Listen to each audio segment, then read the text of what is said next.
It's a sad fact, but the people behind the Iron Curtain never really set their sights too high.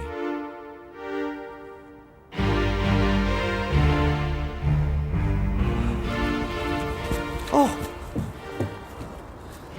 Это твой лада? Да, классная, да. О, тебе очень повезло. На такие машины записано 10 лет вперед. Какие двери, колеса. О, настоящий пластик! Эй, ты в такой машине очень нравится девушка, эй?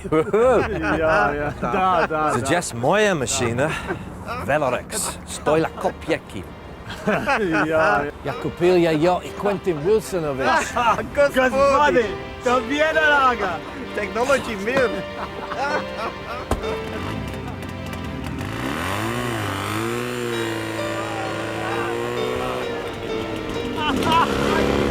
That is the sort of conversation you would have heard quite often in the bad old communist times. Because believe it or not, there were cars out there worse than the Lada. Well, I'm sorry, but this really is pretty badsky. The body is vinyl stretched over a metal frame, but it's so flimsy it feels like you're driving around in a wet fag packet. If it's a choice between driving this and working down the salt mines, then give me that pickaxe. Because the very least a car should do is go and stop, and this doesn't want to do either. You don't so much press the brakes as write a letter to them, asking them if they wouldn't mind stopping the car sometime this week. Karl Marx gave us communism. Well, I wouldn't mind giving him a lift in this and saying, you got any more bright ideas, mate?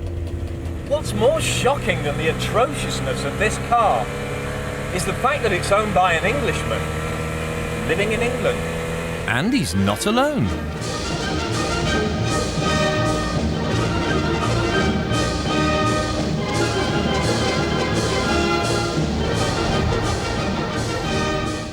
For years, these good folk have been diving into the Eastern Bloc and laying down good money for some of the most hopeless vehicles of all time.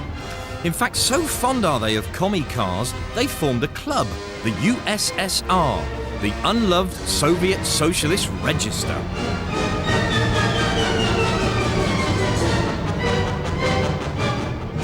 The club's got about 100 members, and we've got every kind of Eastern Bloc car, from the weird to the wonderful to the fairly boring. I think we're all quite honest about the fact that they may not be termed classic cars insofar as, some of them don't look particularly attractive. They're agricultural in their engineering.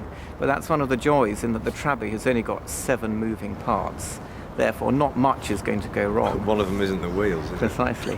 It's not a big club and never will be. But I wouldn't want it to be a big club, because then we'd start the MG problem and become boring farts. Right. And when those lovely MG chaps come a-calling, Julian's best chance of a getaway will be in this huge 5.5 litre V8 Chaika.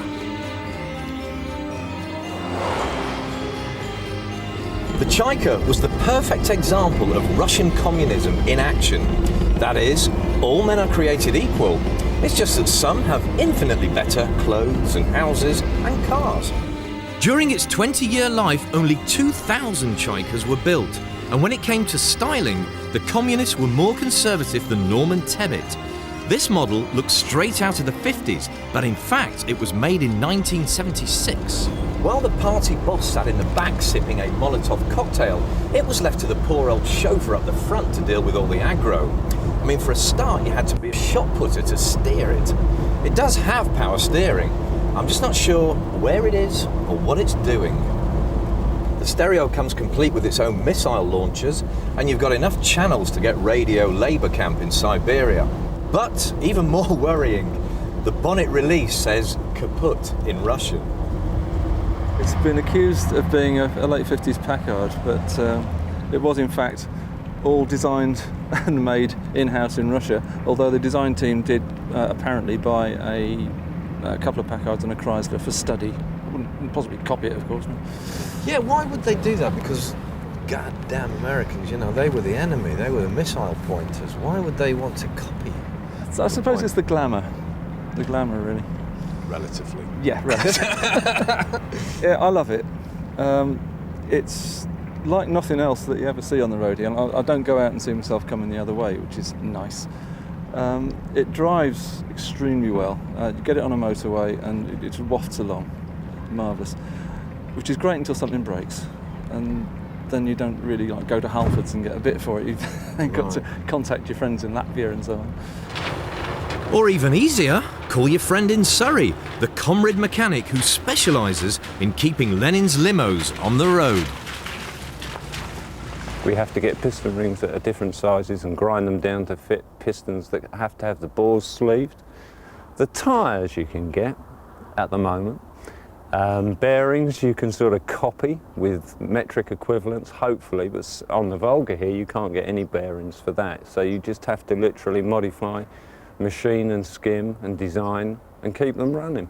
This Volga of yours, it's a pretty fancy capitalist colour, isn't it? It's because they painted it that colour so as it didn't get vandalised when it was left at Riga docks, because a Volga like this would have been used basically by the KGB or the Special Police Group.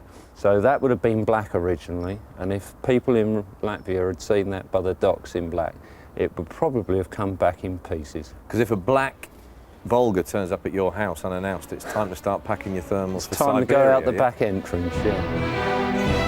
Have you got respect for the Russians and their car making?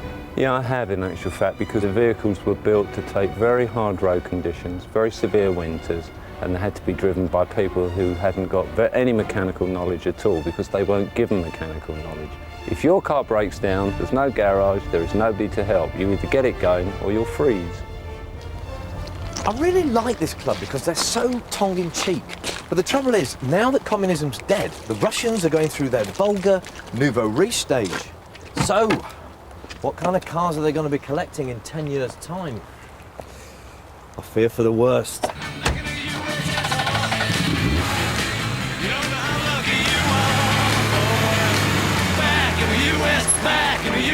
Back in the USSR.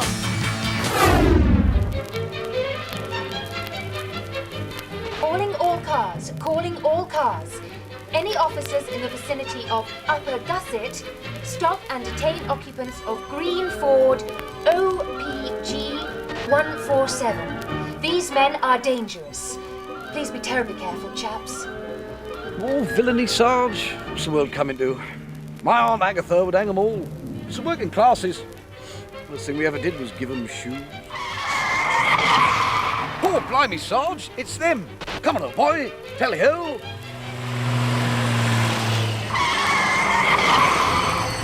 I say, Sarge, did you hear about the fearful fight in the village fish and chip shop last night?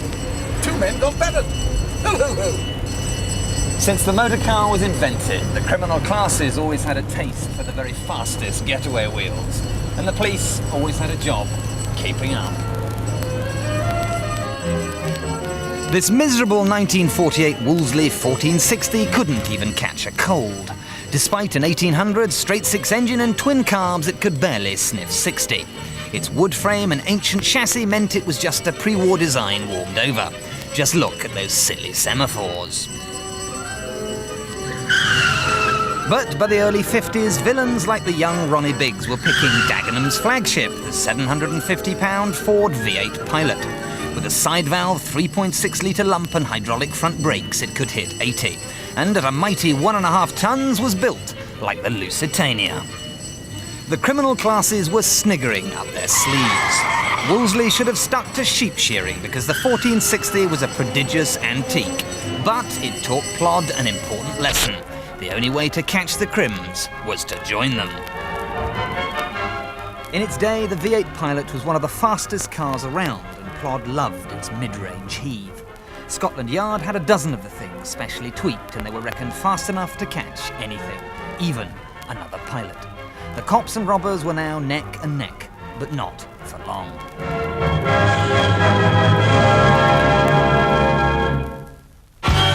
Ever resourceful, the Blaggers found a new secret weapon, the Jag. Far out, Harry. Groovy wheels. We could blag every bank in London in this. We could retire, Harry.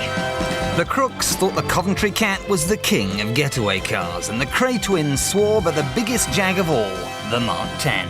But next time, sweetheart, could you nick us a red one? To catch Ronnie and Reggie, the constabulary splashed out on S-types. Sir, what do you call two burglars? A pair of niggers. And there's a right pair over there, sir. Hurry, move it, it's the film!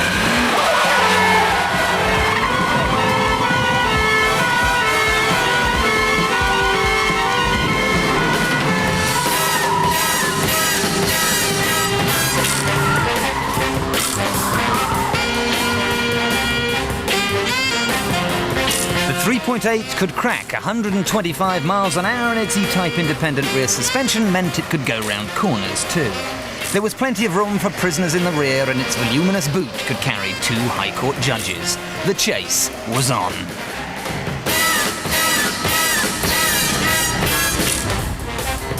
But ironically, it was here, in the back of a police jag, that most villains ended up.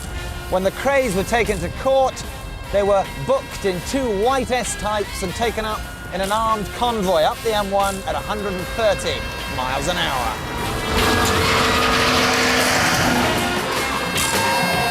Not only were Jaguars easy to steal, they were big and strong enough to carry even bullion, and they flattered the villain's vanity. But the cinematic Jag performed a bit too well in chases and became the stereotypical underworld car. Any Cops and Robbers TV show or film featured a sideways S-type, and Shepperton Studios were famous for writing off one a week.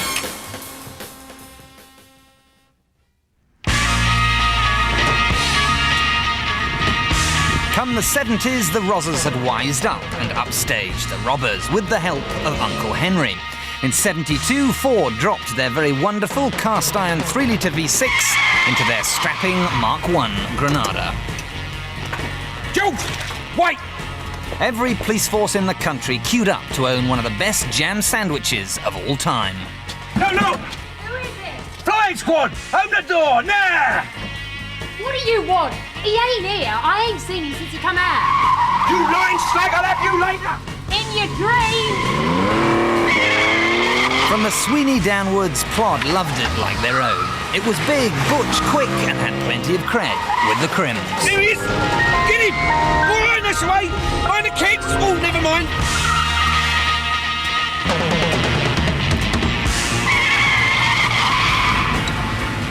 Here, George! You hear the one about the old lad who nicked the calendar? He got 12 months. Oi, shut it! Right, George, right! God blimey, George, my granny drives better than you!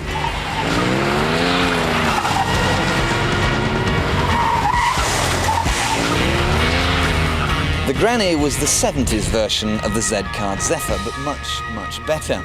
In standard tune, it could do 120 and didn't handle like a hovercraft in a hurricane. The Metropolitan Police favoured Consul GTs because they were lighter and faster, and by the time the police mechanics had finished with them, they could do 135 flat out. Ford even did a special police pack, stripped out and lightened with stronger front seats for all those heavyweight police bottoms. And although it was officially denied, police cars were tuned to go faster.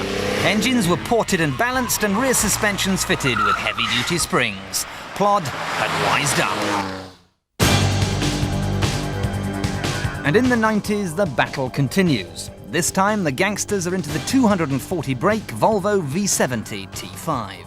With a maximum escape velocity of 146 and 60 miles an hour coming up in just 7 seconds, they're blisteringly fast but low profile. And with enough room in the back for half of Hatton Garden, they're a getaway car to die for. But anything the villains can do, Plod can now do better.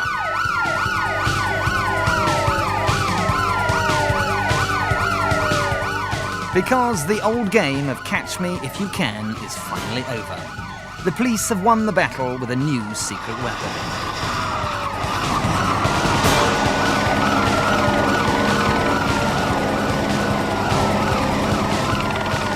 The ultimate deterrent no longer runs on the road. So if you reckon you still fancy outrunning the boys in blue, don't even think about it. On the the test track this week, 3 very different ways of carrying people and luggage in comfort. Once versatility meant buying an estate car, room for 5 or more people and space enough to swallow household furniture.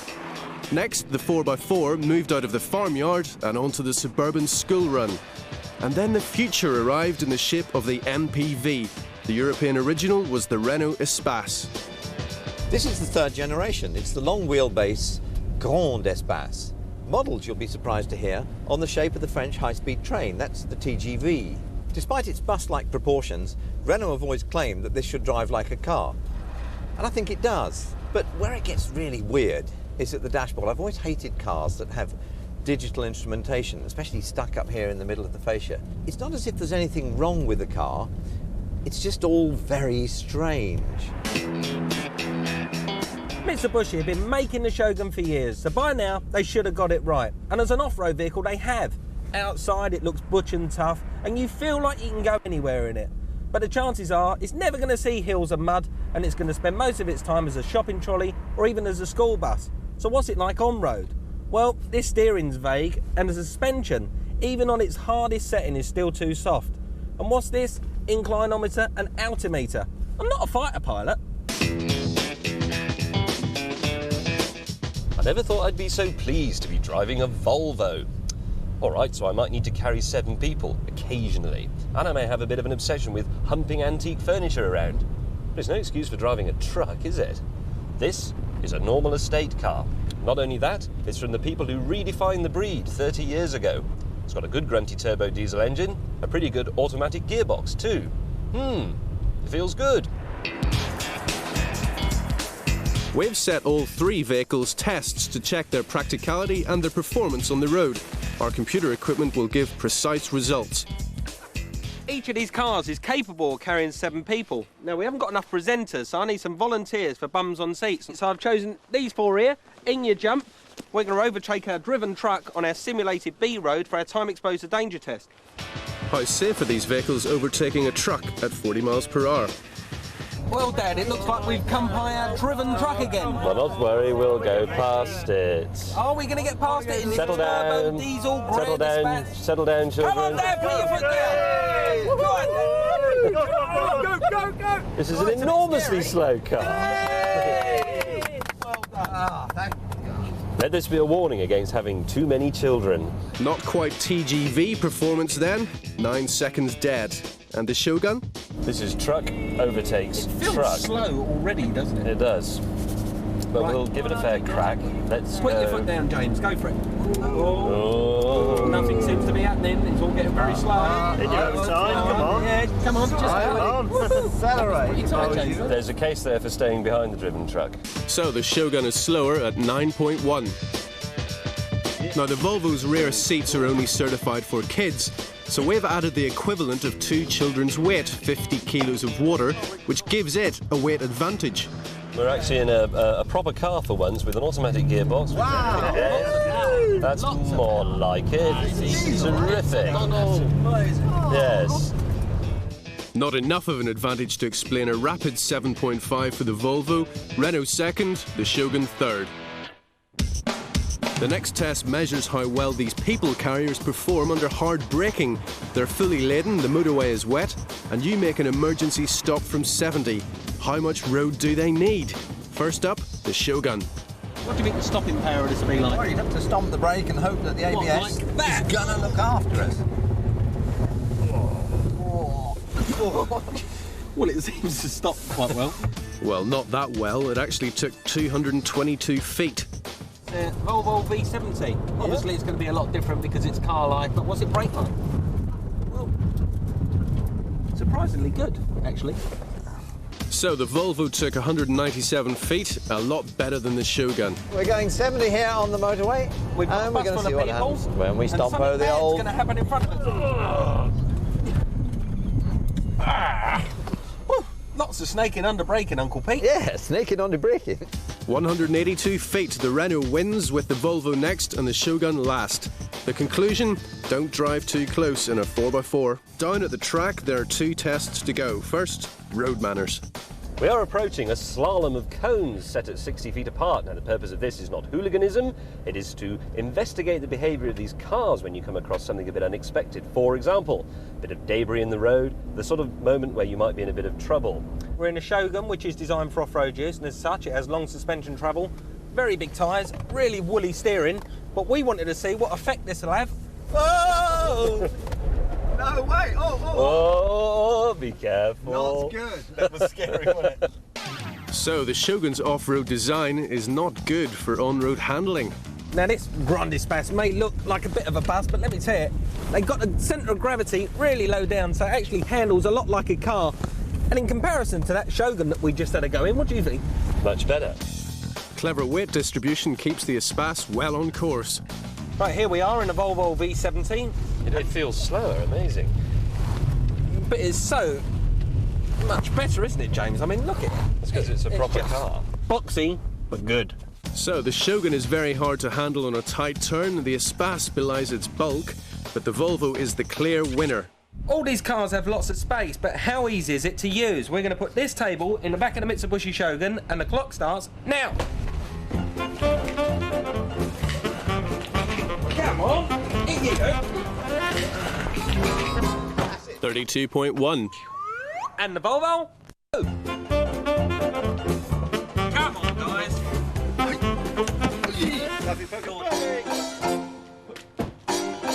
33.2. Last one, a Grande Space.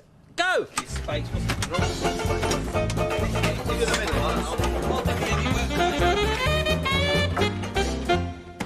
36. Wow, that was good, wasn't it? Never got to get these in. 48.1. The Shogun was the easiest to load, the Volvo next, and the Espace, with its removable seats, the longest. The end of a particularly tough day of testing with moving tables and loading people into the cars. Which is the best solution? We've got three completely different ones. Well, I'm going to go for the Renault. The reason being is because it feels great inside. It's got a fantastic space, as we know. And you were surprised at the side-to-side stuff, weren't you? I expected it to be very much like the Shogun. I expected it to be wallowy and throwing me around all over the place, and it didn't actually. It felt really tight going through the slalom course, but equally impressive again without loading the table test. I mean, if you can overcome the problem of where to stick the spare seats, it's a ban. Peter? Do you know, I like this Volvo. I like the real simplicity of it. I mean, inside there's no fancy detail or anything like that. None of that ghastly wood that one sees in some Volvos. No. Outside, super simple, you know, black door handles, It's black and grey, rails. isn't it? It is, and I thought that was really good. I like that feel to it, and I was amazed to find how practical it was. Right. Casting vote then, James? Well, we've all not even mentioned the Shogun, actually, and I'm afraid I'm going to rule it out as well, because I never want to drive off-road, and I don't want to have to put up with the compromises that an off-road vehicle imposes on me. It's fundamentally flawed. The steering is very, very woolly. The suspension is far And it's too wobbly, soft. isn't It's it? very It's wobbly. very wobbly. I still prefer the way the Volvo drives. I think I'll go for the Volvo. So there you go. If you need acres of space, it has to be the Renault Grande Espace. But if you just need quite a lot of space, the Volvo does it.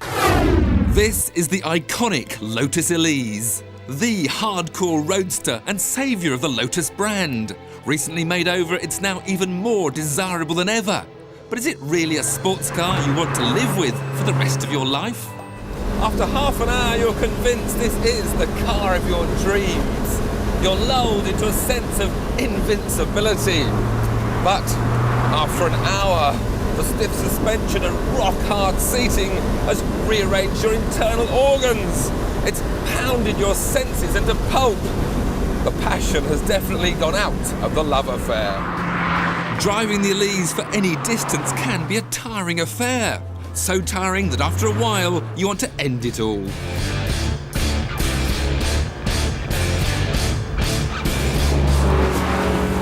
Of course, here on a track, the Elise makes perfect sense. This is its home.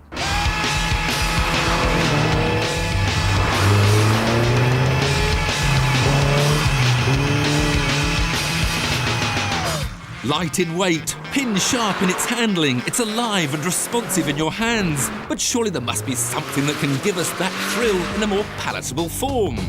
Well, Vauxhall think they can with their VX220. It's based on the Elise chassis and just under £23,000 costs exactly the same. It looks moody in black, slab-sided and abrupt in any other colour. It can't outlook the Lotus, but can it outdrive it? Well, it's got a more refined power plant, ABS, and, oh yes, an airbag. But all those extras means it weighs around 120 kilos more than the Elise. So that 145 horsepower Vauxhall engine only provides a slightly improved performance. And the chassis lost some of that sharpness the Elise has, while the interior doesn't have any improvements at all. The seat's still rock hard, so it's just as tiring over those long journeys. Yes, the Vauxhall is a little more refined, but it still shares too many of the discomforts of the Elise, including a roof that is stowed away in pieces in the boot underneath all your luggage. No, I'm sorry. I know it's just started raining, but I'm not going to waste my time and yours showing you how complex and fiddly it is to put the hood up. If you want to know, go to your local dealer, pour yourself a cup of tea and let them show you. Sorry, Vauxhall, but it's no more relaxing to drive, it's not cheaper, and it's not suitably different to the Elise. So instead of looking at out-and-out racers, maybe we should look for a road car that's been made a little bit racier. Like the MGF Trophy. Excuse me a minute.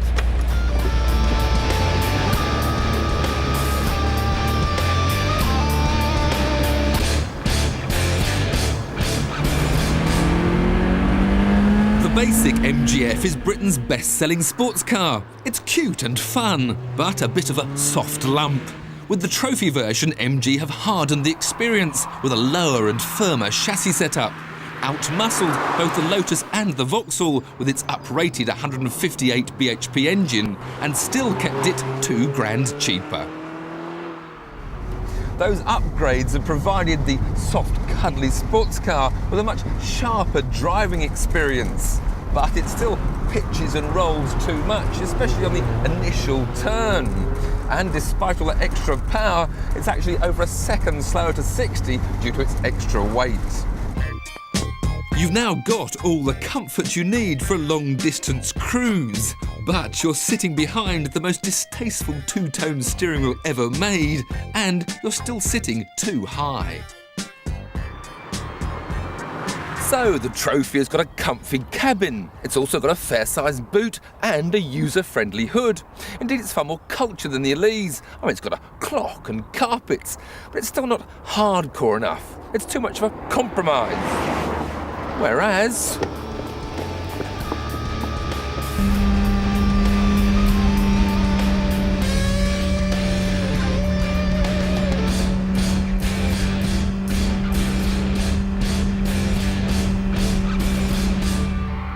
Toyota's baby Boxster MR2 promises something somewhere in between.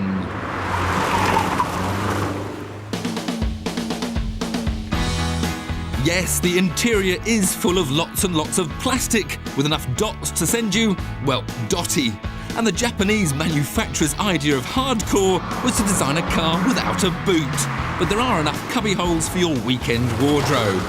Added to that, a 0 to 60 time of 7.9 seconds means you'll never outrun the Lotus. But you will have £5,000 to compensate for the embarrassment, and you'll be getting 90% of the fun. The driving experience successfully bridges that gap between comfort and the racer's edge. You can flip the roof back in seconds. You sit low and snug in the cockpit. The steering is lightning quick. The brakes are brilliant. It goes and feels just like a mini racer and plays the neat trick of making every road feel like a track. So what do we pick for our summer fun? The Elise is still the ultimate drive. If you can afford it, it's an ideal bit on the side for the weekend, but not for the whole week. The same goes for the Vauxhall, which costs exactly the same and isn't as good as the Elise. While the MGF should stick to what it does best. If you can't beat them, don't try and join them.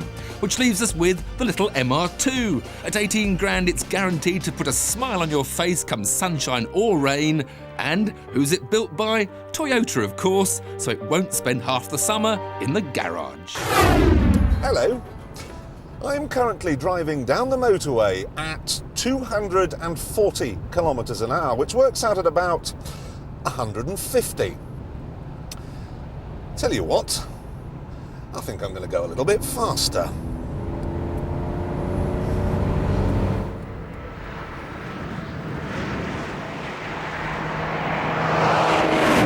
Now, if you were to buy an ordinary Mercedes S-Class, it would be electronically limited to 155 miles an hour.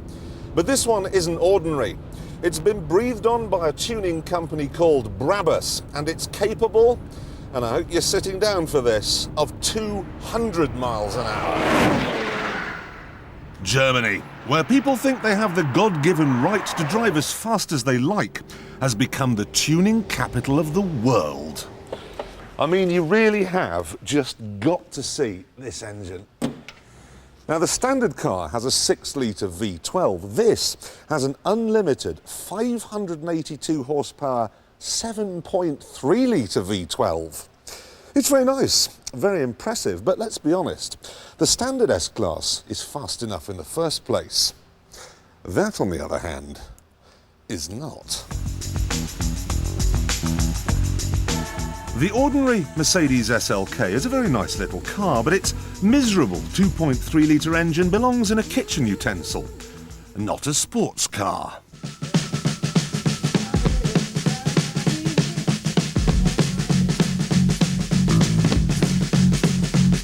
This, though, is the 178-mile-an-hour Brabus SLK, which comes with a 6.5-litre V8.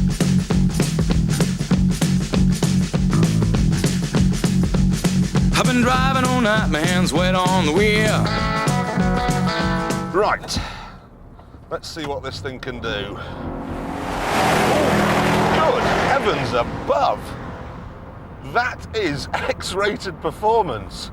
You should be in no doubt that when this car comes to Britain with right-hand drive, Westminster Council are gonna have to ban it. Cool. And it's 4:30 and I'm shifting gear. I've never understood that lyric, and it makes even less sense in here where you've got an automatic box, but don't be dismayed.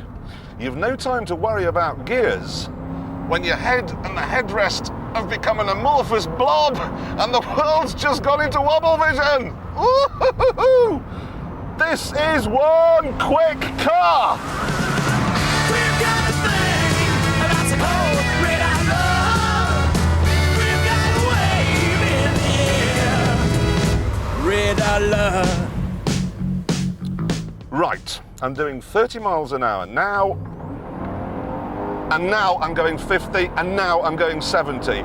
In the mid-ranges, this thing is faster than an Aston Martin Vantage. She sends a comfort coming in from above. We don't need no letter at all.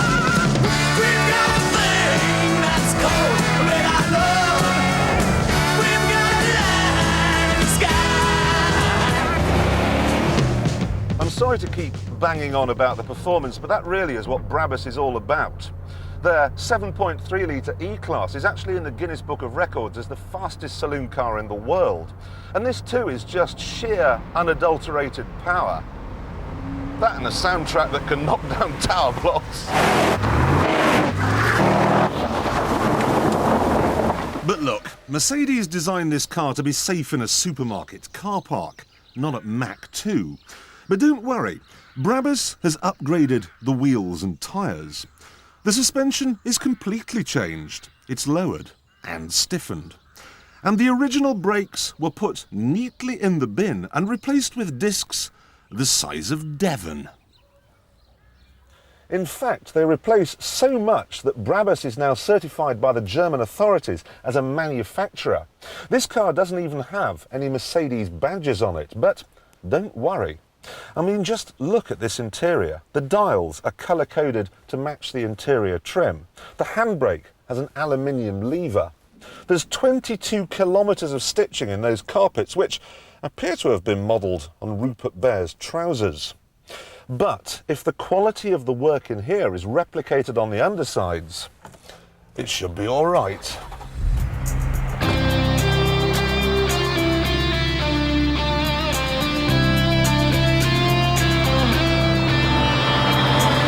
Let me put it this way. It's rumoured that 5 Mercedes board directors drive Brabus tweaked cars. Michael Schumacher has one too. There's a bloke trying to come through on the inside here. Get out of it! Actually, in aggressive manoeuvres like that, you do find a car's Achilles heel. It may be stupendously fast and nicely refined, but it lacks sensitivity. Through the corners, it's no Ferrari, which is a shame, because at £120,000, it's £20,000 more than a 355. But then, this can do something that would leave the little Ferrari gasping. This is one of those very rare cars that appeals on every level. I, for instance, love the style and the noise. Tiff would be impressed by the power and the handling. And of course, Quentin disappears off to the lavatory with a grin on his face if anyone so much as mentions the words Mercedes and Benz.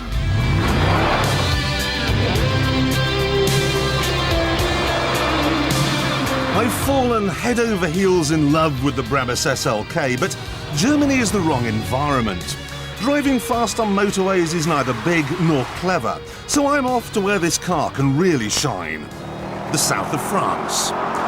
Should take about 20 minutes. 3 little cars from rival manufacturers, but they've all got one thing in common. They're all made in the same factory, not in Japan, not in France, but in Eastern Europe. We've got Toyota, Peugeot, Citroën teaming up, building the same car, same spec, more or less. What the hell is going on? We don't know, but we're about to find out. Right, let's put this one to the test. Which one is this one? I don't know, it's the Citroën Tygo.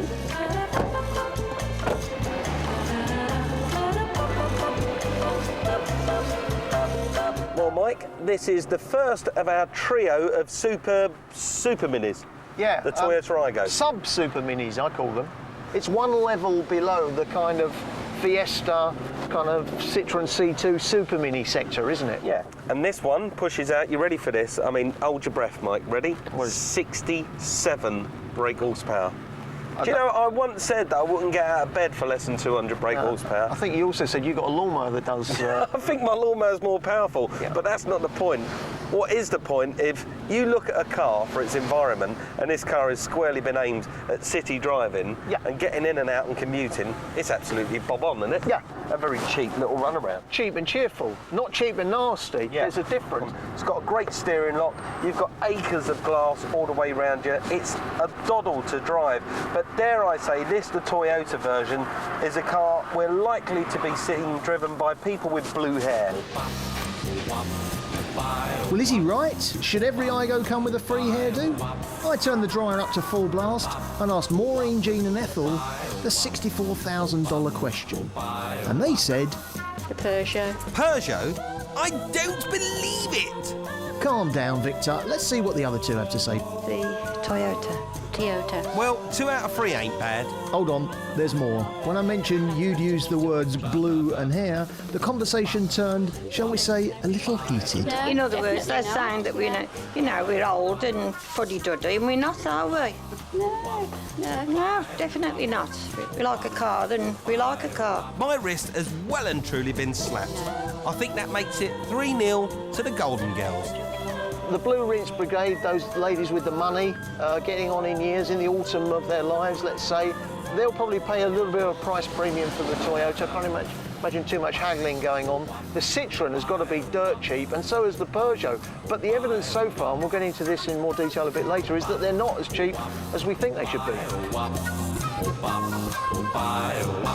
One thing that this car reminds me of is the 2CV. It sounds very, very similar to the 2CV. Yeah. Well, its engine is working overtime, isn't it? We're talking about a 3-cylinder engine.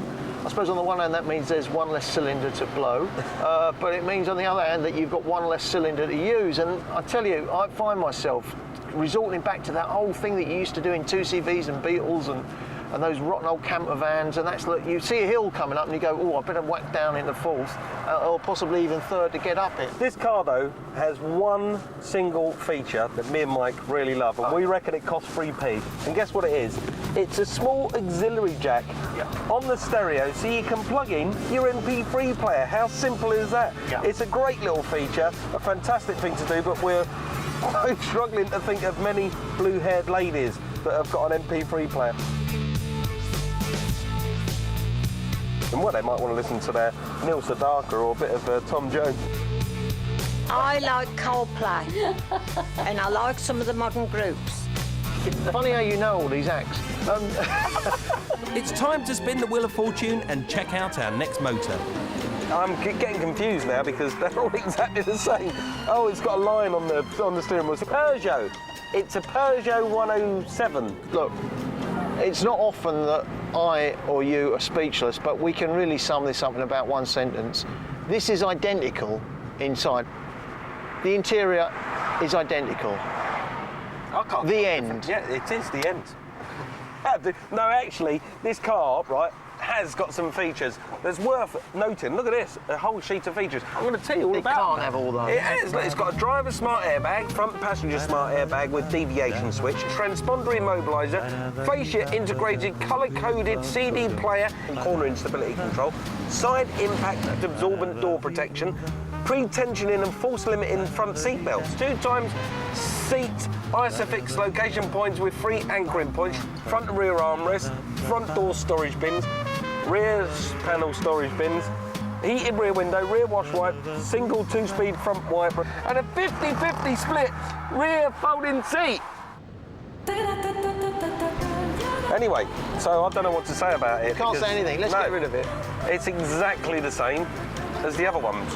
You've really got to look at the badge before you know what you're in. And they all drive identically as well. Right then, Mike, who's going to have first drive of this, me or you? It's Towns, mate, you win every unfortunately. time. But then saying that, do you know, it's exactly the same as the others. Is there any point? Not really, I can't see a point to it. In the nicest possible way, we know what it's going to do. It's going to drive just like the others. Let's go and kick some tyres somewhere else. These city cars are the automotive equivalent of cloning. And Mike and I can't decide whether Peugeot, Toyota or Citroën is the biological father of these lookalikes. 3 car companies, 3 identical cars, but who has their genes under the bonnet? Now, we know this is joint collaboration between Citroën, Peugeot and Toyota. The manufacturing process is Toyota driven. It's Toyota manufacturing process. Does this car smack of Toyota quality? Well, you see, this is the key. Are these cars being built to French standards, i.e. relatively low, according to all the consumer research, or are they being built to Japanese standards, to Toyota standards, which are world class? I think whatever Toyota say, these cars are built sort of somewhere in between. What, sort of Uzbekistan, somewhere like that? Not geographically in between. I suppose if you drew a line between France and Japan, you'd get Uzbekistan or somewhere like that. No, I'm thinking You think it's built by a bloke in a Bedouin tent? No, I know it's built by an East European who's not paid very much money, who's got no car building experience. I know it's going to be a state-of-the-art factory. I know it's going to be Toyota standards and all that. It is a Toyota manufacturing process. Absolutely. For all 3 cars. Yeah, but you know, you're still bringing in people who've never built cars before, probably not built very much at all. And quite simply, I don't think these things are built in the same way that they're built in places like Burnaston and Tokyo, where proper Toyotas are built. Its starting price is 6,745. And too much. Too much money. It doesn't sound like a lot of money for a new car, but then it's only a tiny, weeny little thing, and there are cheaper cars out there. These are $5.5 grand cars, as far as I'm concerned. In fact, I reckon that this car's true price is in 2 years' time, when you see it on forecourts marked up at $29.95. That's when this car's going to come into its own. Yeah. Well, you know, Brewer and I have got a lot to say for ourselves, but we're not in the real world, really. To get in the real world, what you have to do is come to somewhere like this place, Birmingham University. Who better to talk to than the young people at Birmingham University who actually design, build and race their own cars? They know a thing or two about brands, about image, about quality, about automotive engineering. We want to know what they think about these 3 new offerings from Eastern Europe. So, Mike, we've got 15 or so students. We've got 3 very, very similar cars. They should know a thing or two, shouldn't they? Well, they are students, don't forget. I'm not sure what that says, but I'll tell you something. In theory, these are the people who are going to be working for the likes of McLaren and Williams and Jordan in the future, assuming Jordan's going to be around in the future. So they should know a thing or two about motor cars. We're about to find out, aren't we? Yeah, coming in. What works? Why do you go for this one immediately? Well, I'm actually a bit afraid that I've just gone for the colour. It's a nice colour. I don't know what this pod's all about. It's the only one with a big rev counter sticking out the steering wheel, but... It's a game of spot the difference with these 3 cars, isn't it, when you sit inside? I know, they're all identical. They've all got the same controls, which, to be fair, are a bit difficult to use, and I know it's a cheap car, but it really has a kind of cheap feel to it. Now, you're not taking the mick out of our car, are you? Why everybody flocking to this one? What's the attraction of this one? There's a bit more detail, a few more finishing touches to it. You get what you pay for. If you're saying I want a cheap car, then you can't expect to have something that's like the inside of a DB9, can you? Well, they've been pulling a few knobs, pushing a few buttons, probably nicking a few ashtrays. They are students after all. What one do you reckon they're going to go for, Mike? I don't know. Let's find out. So, ladies and gentlemen, would you go and squeeze yourself, if that's humanly possible, into the car that if you had to, you would go for? What do you reckon, Mike? I don't know. I reckon they're going to be split even. Oh, it's something I reckon I'll split evenly between them. Right, but the result is in, and we can say we've got one lonely chap sitting in the little Citroen. Follow me. This looks like the Mary Celeste. There's nobody in it whatsoever. And the majority, all 14 of them, have managed, you're right in there, they've all managed to squeeze in to the little Toyota, which will make Mr. Toyota very happy. That's fantastic. So the Toyota gets your vote of confidence, does it? Definitely. Yeah. So what was it about the Toyota that did it for our students? Well, they especially liked the feel of this motor and felt the brand stands for quality. An amazing result considering these near identical triplets are all made in the same factory. Well, the students were quite clear in their verdict, Mike. They went for the Toyota. What about you? Well, I sort of agree with them in a way. I do like the Toyota. It is the most individual of our 3 little cars, and the dealer inside me says go for the Toyota because it will have the greater residual values. However, there's something about the little Citroen that I really like. The C1 is fresh, it's funky, and believe it or not, I've not even said a word about our wide-mouth frog. Well, it is the forgotten car, isn't it, the Peugeot? It's the local car as well, in as much as Peugeot are based in Coventry. But, you know, the problem with it, apart from the fact it doesn't look quite right, is it's the most expensive, about £7,000. The Toyota surprisingly weighs in at a starting price of about 6 3/4, £6,500 for the Citroen C1. And I agree with Mike, this is the cleanest design, the neatest, simplest look. This is the one that works from a visual point of view. So as far as I'm concerned, it's the Citroen, Mike. Hold on. For the second time today, I don't believe it. Our Golden Girls' majority vote was the Toyota, and so was the students. Only one went for the Blue Frog, and Mike's given it the thumbs up. You're going to go for the C1? No, I'm going to go for the C2.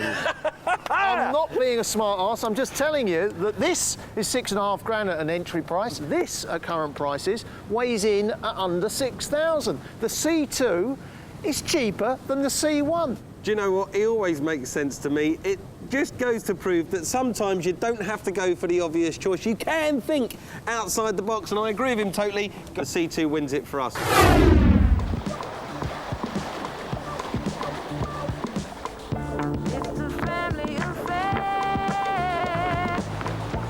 Hello. Back there is the Isle of Wight, and we are on our way to Southampton, which is a nice, safe trip. But for good measure, I brought with me a lucky rabbit's foot, a lucky horseshoe, some lucky heather, and a lucky black cat. You see, the thing is, we might not make it, because today I'm with some very special sailors, and unfortunately, they are the most accident-prone in the world. The thing about boat crashes... the thing about... Oh, hang on a second. There we go. Is that everybody sees you do them. But that's no problem at all for the Southwest Shingles Yacht Club. In fact, you're not allowed to join this band of unlucky mariners unless you've had a big nautical cock-up in public. Submarines, warships, racing yachts, you name it, and they've either sunk it or crashed it. What's good about the club is that all of us are prepared to say we got it wrong, we made a mess, and we laugh about it. Because sailors, do they not like to admit mistakes traditionally? They try to think they're so good at doing everything that they won't admit that it's their fault. It's their wife's fault. Yeah. It's always the wife's fault.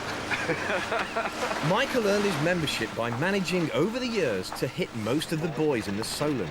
Hamble Point, have you hit that one? No, I haven't hit Hamble Point. Well, I think it's just... Which is also how the man in the middle here came to found the club in the first place. We were sailing up the Needles Channel, and not to put too fine a point in it, I assumed the tide was going that way, and actually it was going that way. So I took my eye off the ball and essentially sailed smack into the Southwest Shingles buoy. So the conditions were bad, you couldn't see, huh? The conditions were 25-mile, pure clear visibility, force 3, it could not have been easier. Membership to the club is by invitation only, and luckily for other marine traffic, they only number around 80 or so. One legendary figure is Harold Cudmore, who has sunk a yacht or two in his time, including this one during the Admiral's Cup, which, unfortunately, he'd borrowed off the King of Norway. But Harold reckons this was child's play compared to the mishaps of fellow member Bob Fisher, seen here enjoying a typical Shingles day out.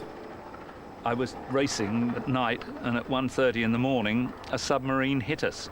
We stripped out the optical periscope, the whole of the communications dome, the air intake periscope. About 3 million quid's worth of damage we did to them for about 30,000 quid's worth they did to us.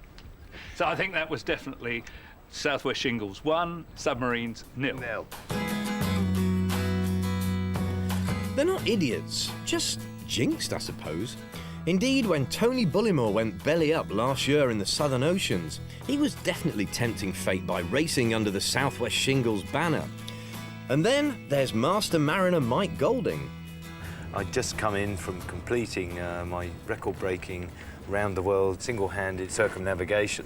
I arrived back in the Solent and I put the boat on the mud, and I spent about 5 hours sitting on the shingles with loads of cameras filming me and looking really quite unsophisticated. I must admit, I'm very proud of my membership of the Southwest Shingles. There's some great people involved with it, had some wonderful experiences in their lives, and made the best of it. You're not wrong, mates. In fact, they'll find any excuse to get together and swap tales of mariner mishaps. Right, we are miles inland, well away from any water, any rocks or any buoys. And hopefully, the only thing that they'll be sinking in there is a couple of dozen vats of good wine. But it is the Southwest Shingles, so better safe than sorry. Inside the party, they're raising their glasses to members like Stanley Ross, who didn't sink a boat, but did sink his Porsche 911. Captain Colin Hamilton, who one day parked his warship rather clumsily. And even absent members from abroad, such as this Italian powerboat's driver. But the best story for me, well, I'll let them tell you. I guess the incident which brought most smiles to people's faces, most delight, was our very good friend Ray Cox, who sadly can't be here tonight, when he, in Cowes Week some years ago, tacked under the stern of Britannia, and the mast, as clean as a whistle, took the staff, an ensign and gold crown out of the stern of Britannia. It was exquisite. Wow. If there is any yacht club I want to join, it's that one. And more importantly for me, I don't think any of their bad luck has rubbed off on me. So, I'm off sailing. But the next day... Oh, bugger.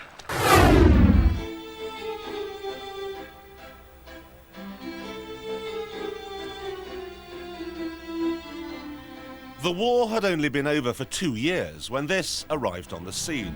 It was the very first Ferrari, the 125C. When on only its second outing, this little car with a 1.5-litre V12 engine won the Rome Grand Prix everyone knew there was a new kid in town, a kid that was to become a legend. Now, running a racing team is not the cheapest thing you can do, so to finance it, Enzo Ferrari decided to sell the cars on Monday that people had seen racing on Sunday. In those days, that was not too hard because the cars people raced were largely road legal. You really could buy a racing car and use it every day. And you could do that with endurance racing cars right up until the 1960s. This 250 LM won 10 major events between 63 and 66, including Le Mans.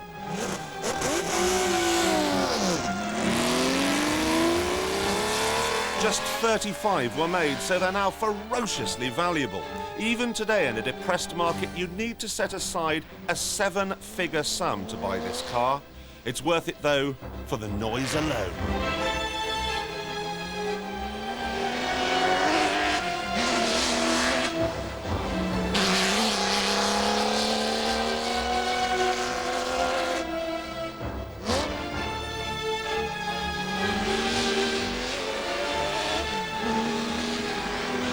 Now, if in the 1960s you were part of the emerging jet set and you wanted to buy yourself a racing car to use for trips into town, naturally, you'd want a racing car that actually won races. Well, Ferrari did, over and over and over again.